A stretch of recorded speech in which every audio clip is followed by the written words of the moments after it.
ভাবুন তো, কেয়ামতের দিন, সূর্য মাথার একদম কাছে, মানুষ ঘামে ডুবে গেছে, কেউ কাউকে চিনছে না, চারদিকে শুধু আতঙ্কদ, শুধু অপেক্ষা, হিসাবের অপেক্ষা। ঠিক সেই মুহূর্তে দুটি সূরা ছায়া হয়ে দাঁড়াবে কিছু মানুষের মাথার ওপর। একটি সূরা আল বাকারাহ আর অন্যটি সূরা আলে ইমরান। কিন্তু প্রশ্ন হচ্ছেই, আমরা কি আজ সেই সূরাগুলোর সাথে সম্পর্ক গড়ে তুলছি যেগুলো কেয়ামতের দিন আমাদের জন্য ছায়া হয়ে দাঁড়াবে? একবার ভাবুন তো, এমন একটি ঐশী বাণীর কথা বলা হচ্ছে যা ঠিক বিচার দিবসে সেই ভয়াবহ উত্তাপের মধ্যে আক্ষরিক অর্থেই এক শীতল ছায়া বা সুরক্ষাকারী মেঘখণ্ড হয়ে আবির্ভূত হবে। মানে এটা শুধুমাত্র একটা প্রাচীন পাঠ নয়, বরং ইতিহাস, ধর্মতত্ত্ব আর আধ্যাত্মিকতার এমন এক অসামান্য সংমিশ্রণ যা যুগ যুগ ধরে কোটি কোটি মানুষের জীবনে একেবারে জাদুর মতো কাজ করে আসছে। আজকের এই বিশেষ বিশ্লেষণী পর্বে সবাইকে অনেক অনেক স্বাগত। আজ আমরা ধর্মীয় ইতিহাসের সবচেয়ে বড় এবং গাঠনিক দিক থেকে সবচেয়ে সমৃদ্ধ একটা অধ্যায়ের একেবারে গভীরে ডুব দিতে যাচ্ছি। আর হ্যাঁ, এটা শুধু প্রাচীন কোনো গ্রন্থের পাঠ নয়, বরং এর পড়তে পড়তে লুকিয়ে আছে তৎকালীন ভূরাজনীতি, মতাদর্শগত বিতর্ক আর আত্মশুদ্ধির এক দারুণ মেলবন্ধন। 200। হ্যাঁ, সংখ্যাটা শুধু একটা গাণিতিক হিসাব বা পরিসংখ্যান নয়। আজ আমরা যে বিশাল ক্যানভাসটা বিশ্লেষণ করতে যাচ্ছি তার ব্যাপ্তিটা বোঝাতে এই সংখ্যাটা জানা খুব জরুরি। মদিনায় অবতীর্ণ ঠিক 200টি আয়াতের এক বিশাল সমাহার এটি, যার মধ্যে ধর্মতত্ত্ব, সমাজ গঠনের নিয়ম, ইতিহাসের বাস্তব পাঠ থেকে শুরু করে দৈনন্দিন অনুশীলনের একেবারে A to Z নির্দেশিকা দেওয়া আছে। তো চলুন সরাসরি মূল আলোচনায় ঢুকে পড়া যাক। আমাদের আজকের যাত্রাপথের 5টি মূল ধাপ হল: প্রথমে আলোকিত সুপারিশকারী, এরপর ঐতিহাসিক নাজরান বিতর্ক, তারপর ইমরান পরিবার, এরপর যুদ্ধক্ষেত্রের শিক্ষা এবং সবশেষে আত্মশুদ্ধি ও দৈনন্দিন আমল। শুরুতেই আসছে আমাদের প্রথম ধাপ, আলোকিত সুপারিশকারী। এখন যে ব্যাপারটা এখানে সবচেয়ে বেশি কৌতূহল জাগায় তা হল এর বিকল্প নামগুলো। একটু খেয়াল করলেই বোঝা যায় আজ-জাহরা ওয়াইন বা আলোক ছটা বলা হয়ে থাকে। এই বাণীগুলো যেখানে পড়া হয় সেখানে কোনো নেতিবাচক শক্তি বা শয়তানের প্রভাব টিকতেই পারে না। আবার গুপ্তধন বা নিরাপত্তা নামগুলোই কিন্তু প্রমাণ করে দেয় যে এটি কেবল সাধারণ কোনো পাঠ নয়, বরং মন্দ শক্তির বিরুদ্ধে আক্ষরিক অর্থেই এক শক্তিশালী আত্মিক প্রতিরক্ষার ঢাল। এবার আমরা এগিয়ে যাব দ্বিতীয় ধাপে, ঐতিহাসিক নাজরান বিতর্ক। মদিনার প্রাথমিক যুগের সবচেয়ে বড় একটি মতাদর্শগত সংঘাতের চিত্র ফুটে ওঠে এখানে। সময়টা নবম হিজরি। একটু কল্পনা করা যাক, ইয়েমেনের নাজরান থেকে আরবের তৎকালীন সবচেয়ে বড় পণ্ডিতদের একটি প্রতিনিধি দল সোজা মদিনায় এসে উপস্থিত হয়।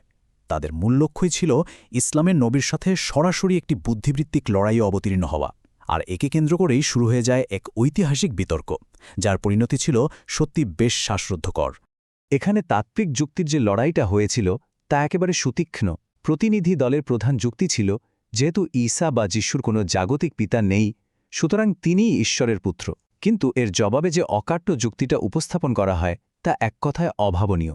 বলা হয়, যদি পিতৃহীন জন্মের কারণেই কাউকে স্রষ্টার পুত্র হওয়ার মর্যাদা দিতে হয়, তবে আদম তো পিতা এবং মাতা উভয় ধারাই শুধু কুন বা হৌ শব্দের মাধ্যমে সৃষ্টি হয়েছিলেন।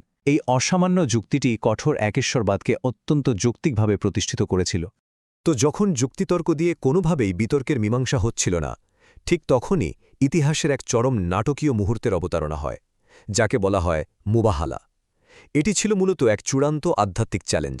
প্রস্তাব দেওয়া হলো, চলুন আমরা আমাদের পরিবার পরিজন নিয়ে মাঠে দাঁড়াই এবং প্রার্থনা করি যে আমাদের মাঝে যারা মিথ্যাবাদী ঠিক তাদের ওপরই সৃষ্টার অভিশাপ নেমে আসুক।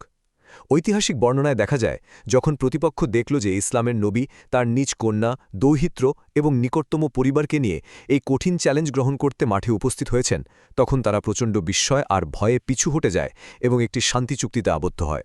আমাদের তৃতীয় ধাপটি হল ইমরান পরিবার, যেখান থেকে এই পুরো অধ্যায়ের নামকরণ করা হয়েছে। এই অংশে আমরা দেখতে পাই কিভাবে একটি পরিবারের প্রজন্ম থেকে প্রজন্মান্তরে স্রষ্টার প্রতি ভক্তি আর আত্মত্যাগের এক অপূর্ব আখ্যান গড়ে উঠেছে। গল্পটা শুরু হয়েছিল একজন মায়ের একেবারে নিঃস্বার্থ এক মানতের মধ্য দিয়ে। তিনি তার অনাগত সন্তানকে স্রষ্টার ঘরের সেবায় উৎসর্গ করেছিলেন। সে সন্তানটিই ছিলেন কন্যা মারিয়াম। তার অসামান্য পবিত্রতা আর তাকওয়ার কারণে স্রষ্টা তার জন্য অমৌসুমী ফলের এক অলৌকিক ব্যবস্থা করেছিলেন। আর এই পবিত্র বংশধারার এই চূড়ান্ত পর্যায় হিসেবে পরবর্তীতে পৃথিবীতে আগমন ঘটে ঈসার। এখানে সবচেয়ে চমকপ্রদ ব্যাপারটা হল ধর্মগ্রন্থের বাণীগুলো বোঝার সঠিক পদ্ধতিটা। এই অধ্যায়ে খুব পরিষ্কারভাবে জানিয়ে দেওয়া হয়েছে যে গ্রন্থটিতে 2 ধরনের আয়াত রয়েছে। বিশ্বাসীদের মূল ফোকাস হওয়া উচিত সুস্পষ্ট আর মৌলিক নির্দেশনাগুলোর ওপর ভিত্তি করে জীবন পরিচালনা করা।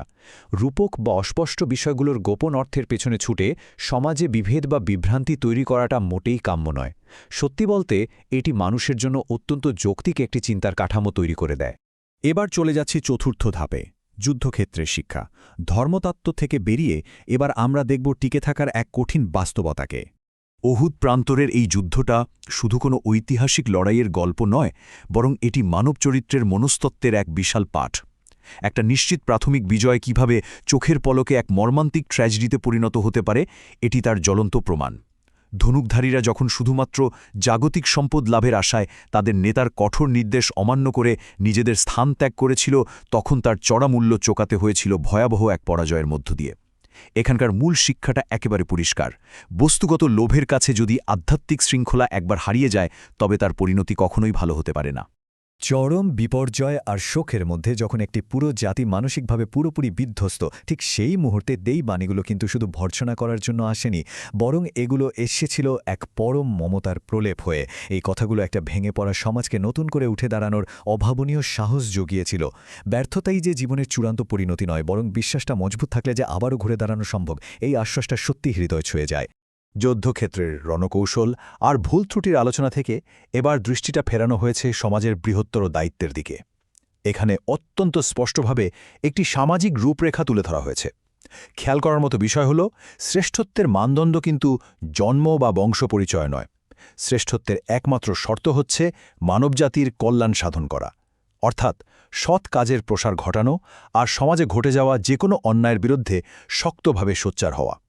এটি আসলেই অত্যন্ত জোরালো একটি সামাজিক দায়বদ্ধতার বার্তা। এবং আমাদের সর্বশেষ ধাপ, আত্মশুদ্ধি ও দৈনন্দিন আমল। চলুন দেখা যাক এই বিশাল পাঠকে আমরা আজকের দিনে কিভাবে কাজে লাগাতে পারি। একেবারে শেষ দিকের আয়াতগুলোতে প্রার্থনার যে ভাষা দেওয়া হয়েছে, তা যে কারো হৃদয়ে এক গভীর প্রশান্তি আর বিনয়ের সৃষ্টি করবে। একজন মানুষের পূর্ণাঙ্গ মাইন্ডফুলনেস আসলে কেমন হওয়া উচিত, এটি তারই এক নিখুঁত প্রতিচ্ছবি। চলতে ফিরতে, উঠতে বসতে স্রষ্টাকে স্মরণ করা আর এই বিশাল মহাবিশ্বের সৃষ্টির পেছনের উদ্দেশ্য নিয়ে গভীর চিন্তায় মগ্ন হওয়ার যে আহ্বান এখানে করা হয়েছে, তা সত্যি মানুষের সমস্ত অহংকার চূর্ণ করে দিয়ে তাকে এক চরম সত্যের সামনে দাঁড় করিয়ে দেয়। এতক্ষণ আমরা যা কিছু জানলাম তা কিন্তু শুধু ইতিহাসের পাতায় আটকে রাখার জন্য নয়, বরং এটি প্রাত্যহিক জীবনের এক অসাধারণ আধ্যাত্মিক টুলকিট।